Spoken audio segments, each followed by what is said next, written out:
Good morning all of you student. हमने पीछे के 3 चैप्टर है वो कंप्लीट कर लिए हैं। अब हम अगला चैप्टर है अपने सामाजिक न्याय। सामाजिक न्याय का मतलब है समाज में किसी भी तबके के लोगों को न्याय मिलना चाहिए। सामाजिक न्याय ये है भाई। अब न्याय आप जानते हो कि दंड उसी व्यक्ति को मिलना चाहिए जिसने अपराध किया है, न्यायोचित होना चाहिए भाई। अब ऐसा नहीं है कि दंड किसी ने किया है और सज़ा किसी और को मिले, यही सामाजिक न्याय। देखिए समाज में न्याय की भावना होनी जरूरी है, न्याय होना जरूरी है, तभी समाज में विकास होगा। देखिए अब मान लीजिए अपन ने अपराध अगर नहीं रोका गया तो अपराध खत्म नहीं होगा। इसीलिए क्या है, ये न्याय बना है। न्याय इस शब्द से ही आपको पता चलता है, न्याय यानी लोगों को न्याय दिलाना या न्याय होना लोगों के साथ, यही न्याय है भाई। अब अपराधियों को तो उनका दंड मिलना ही मिलना चाहिए, लेकिन जो बेकसूर होते हैं उनको क्यों दंड मिले, उनके लिए यही न्याय है भाई। न्याय होना चाहिए, किसी भी प्रकार से न्याय होना ही चाहिए। अब मान लीजिए राजा है, पहले के ज़माने में वो शासन करता था, तो वो समाज में न्याय धर्म से जुड़ा था और धर्म या न्यायोचित सामाजिक व्यवस्था रखना राजा का प्राथमिक कर्तव्य माना जाता था। ऐसा नहीं था कि भाई वह प्रजा के ऊपर, मान लीजिए किसी ने अपराध किया, अब अपराध तो करने वाला कोई और था मगर राजा ने सज़ा किसी और को दे दी थी। पहले ये नहीं था, क्योंकि उस पर क्या है, उनके मंत्री और सैनिकों को बोला जाता था कि इसके ऊपर न्याय कीजिए भाई, न्याय कि ये देखिए कि इस व्यक्ति ने यह अपराध किया है या नहीं, तभी उसको क्या है दंडित किया जाता था, वरना उसको दंडित नहीं किया जाता, उसको दंड नहीं दिया जाता था। यही न्याय के ऊपर ये अपना सामाजिक न्याय का चैप्टर है कि समाज में न्याय किस तरह लोगों को मिलता है और किस तरह दिलाना है। देखिए अपन इस बारे में चैप्टर को ठीक तरीके से पढ़ते हैं, रीडिंग करते हैं इसके बारे में। मेरा मत है कि प्रेम ही क्या है, एक न्याय है। प्रेम, न्याय का संबंध क्या है, प्रेम से है भाई। आ रही बात समझ में? प्रेम से ही न्याय का संबंध है। अब अपन इसके बारे में रीड करते हैं, आपको एक को एक चीज़ में साथ में बताता रहूँगा। प्रेम बहुत से रंग होते हैं और उनकी व्याख्या कर पाना आसान नहीं है, फिर भी हम अपनी अंतर्दृष्टि से यह समझ लेते हैं कि हम प्रेम का क्या मतलब है। उसी तरह न्याय के बारे में भी हमारी यह सहानुभूति समझ होती है। हालांकि हो सकता है कि हम इसकी ठीक ठाक परिभाषा नहीं दे सकें। इस मायने में न्याय भी बहुत हद तक प्रेम जैसा ही है। इसके अतिरिक्त प्रेम और न्याय दोनों अपने समर्थकों में भावपूर्ण अनुक्रिया पैदा करते हैं, और जैसे प्रेम को वैसे ही न्याय को भी कोई बुरा नहीं कहता है। प्रत्येक इंसान अपने लिए और कुछ हद तक बाकियों के लिए भी न्याय चाहता है, लेकिन प्रेम और न्याय में एक अंतर भी है। प्रेम समाज में हमारे जीवन और सार्वजनिक जीवन को व्यवस्थित करने के नियमों और तरीक़ों से होता है, जिनके द्वारा समाज के विभिन्न सदस्यों के बीच सामाजिक लाभ और सामाजिक कर्तव्य का बंटवारा किया जाता है। इसलिए न्याय के प्रश्न राजनीति का लिए केंद्रीय। देखिए भाई, न्याय है, व्यक्ति न्याय अपने लिए भी चाहता है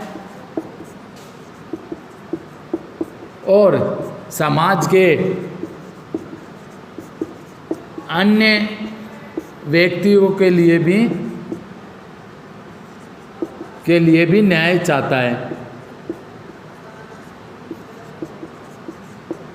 अब न्याय कैसे मिलेगा, ये तो अपने न्यायालय द्वारा ही न्याय दिया जाता है। न्यायालय कानूनों के द्वारा, कानूनों का निर्माण किया गया है ना, उन कानूनों के आधार पर उसको न्याय दिया जाता है। जैसे कानून बनाया गया है, अपन ऐसे मान लिए किसी व्यक्ति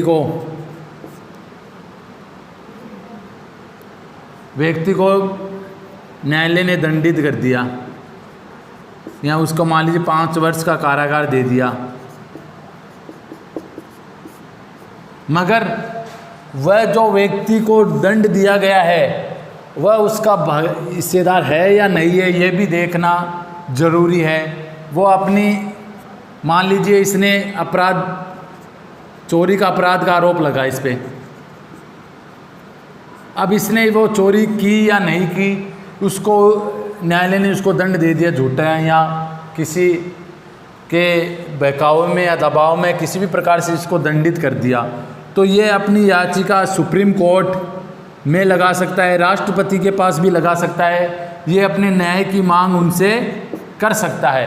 यही है भाई न्याय किसी न किसी प्रकार से व्यक्ति को मिलना ही चाहिए। अब अपन इसके बारे में आगे बढ़ते हैं। अपना अगला टॉपिक है न्याय क्या है भाई, मैंने बता दिया इस उदाहरण से।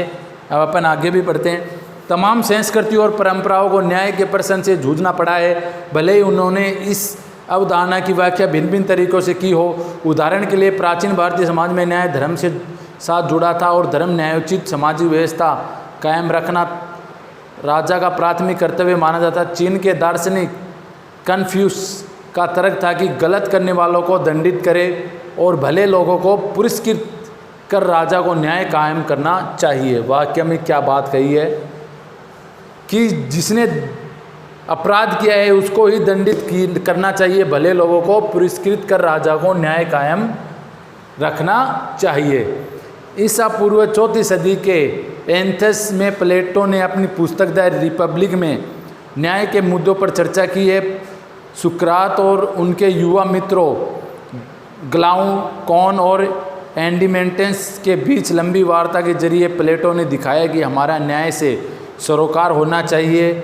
उन नौजवानों ने सुकरात से पूछा कि हमें न्याय संगत क्यों होना चाहिए। उनका आकलन यह था कि जो न्यायी है वे न्यायी लोगों से ज़्यादा बेहतर स्थिति में है, जो अपनी स्वार्थ पूर्ति के लिए कानून तोड़ते मरोड़ते हैं, कर चुकाने से कतराते हैं और झूठ और धोखाधड़ी का सहारा लेते हैं। वे अक्सर उन लोगों से ज़्यादा सफल होते हैं जो सच्चाई और न्याय के रास्ते पर चलते हैं। अपने आज भी लोगों को ऐसा भावना व्यक्त करते सुना होगा। सुकरात ने उन नौजवानों को याद दिलाया कि यदि हर कोई अन्यायी हो जाए, यदि हर आदमी अपने स्वार्थ के लिए कानून के साथ खिलवाड़ करे, तो किसी के लिए भी अन्याय से लाभ पाने की गारंटी नहीं रहेगी, कोई भी सुरक्षित नहीं रहेगा। इसके संभव है कि सबको नुकसान पहुँचे। इसलिए हमारा दीर्घकालीन हित इसी में है कि हम कानून का पालन करें और न्यायी बने। देखिए,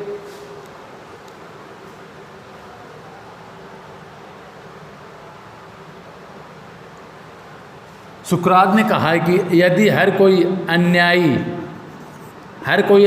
बन जाए, कानून के साथ खिलवाड़ करे, तो क्या है, फिर तो किसी को कानून पर क्या है विश्वास ही नहीं रहेगा। अगर किसी भले आदमी को न्याय नहीं मिला तो क्या है, कानून पर से क्या है, लोगों का विश्वास उड़ता चला जाएगा। इसीलिए क्या है, सामाजिक न्याय बना है लोगों को न्याय दिलाने के लिए। सब इसलिए हमारा दीर्घकालीन हिंदी इसी में है कि हमें क्या है, जो भले लोग हैं उनको क्या है, कानून की पालना करना चाहिए। जो कानून की पालना करेंगे उन्हें क्या है, न्याय मिलेगा ही मिलेगा। और जो अन्याय होंगे उनको एक ना एक दिन दंड जरूर ही मिलेगा, कभी ना कभी तो वो हाथ आएंगे ही आएंगे। ये सुकरात की बात है। उन्होंने बताया कि न्याय का मतलब सिर्फ यह नहीं होता कि हम अपने मित्रों का भला करें और दुश्मनों का नुकसान करें या अपने हितों के पीछे लगे रहें। न्याय में तमाम लोगों की भलाई निहित रहती है, चाहे वो अपना दुश्मन है, चाहे वो अपना दोस्त है। इसमें क्या है, न्याय में तमाम लोगों की भलाई निहित होती है। जैसे एक डॉक्टर अपने सभी मरीज को भलाई की चिंता करता है, उसी तरह न्याय संगत शासक या सरकार को भी जनता की भलाई की चिंता रहती होगी।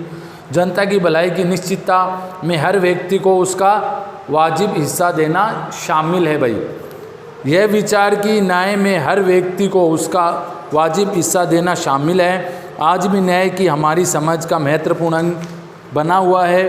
बहरहाल प्लेटो के ज़माने की तुलना में आज यह समझ ज़रूर बदली है कि किसी व्यक्ति का प्राय क्या है, यानी वह क्या पाने का अधिकारी है। आज न्याय की हमारी समझ इस समझ से गहरे में जुड़ गई है कि मनुष्य होने के नाते हर व्यक्ति का प्राप्य क्या है। जर्मन दार्शनिक एमुलियल कांट के अनुसार हर मनुष्य की गरिमा होती है।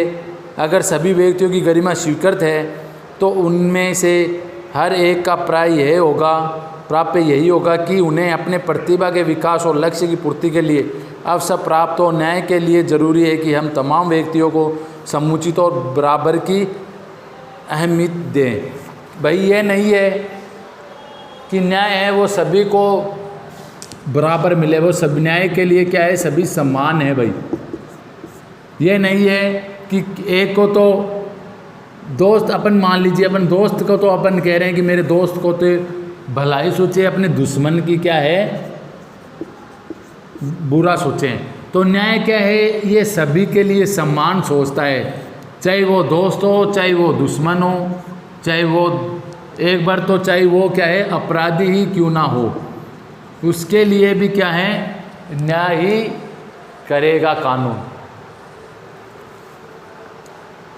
अगला अपन बात है वो आगे करेंगे चर्चा। अगर आपको इसके बारे में कुछ समझ में नहीं आया है तो आप मुझे मैसेज के द्वारा बता सकते हो, और अपने किताब में इस चैप्टर को पढ़ना, और जो पीछे वाले चैप्टर हैं उनका आप होमवर्क भी अपनी नोटबुक में करना। थैंक यू बच्चों।